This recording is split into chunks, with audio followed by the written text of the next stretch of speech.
Unsur-unsur struktur kelembagaan hukum. Yang pertama, lembaga-lembaga peradilan seperti Mahkamah Agung, Mahkamah Konstitusi, dan Komisi Yudisial.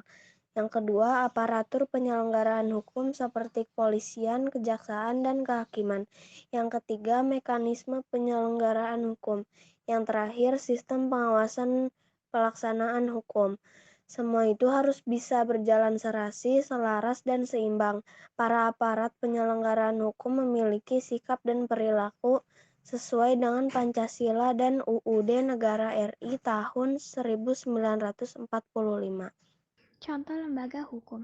Mahkamah Agung merupakan lembaga tertinggi negara dalam sistem ketatanegaraan dan merupakan pemegang kekuasaan kehakiman bersama-sama dengan MK. Mahkamah Agung memiliki kewenang mengadili pada tingkat kasasi. Mahkamah Konstitusi merupakan salah satu kekuasaan kehakiman di Indonesia yang memiliki salah satu wewenang untuk memutuskan perselisihan tentang hasil pemilu.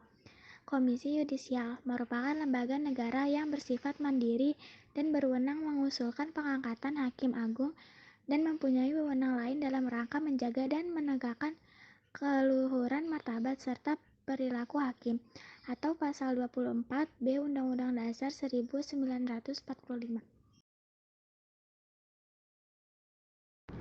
Teori Sistem Hukum Friedman 2009 menyatakan ada 3 unsur. 1. Pembentuk sistem hukum yakni substansi hukum, legal substance. Substansi hukum adalah produk dari struktur hukum, baik peraturan yang dibuat melalui mekanisme, struktur formal, atau peraturan yang lahir dari kebiasaan. 2. Struktur hukum, legal struktur. Struktur hukum adalah komponen struktural atau organ yang bergerak di dalam suatu mekanisme, baik dalam membuat peraturan maupun dalam menerapkan atau melaksanakan peraturan. 3. Budaya hukum, legal kultur.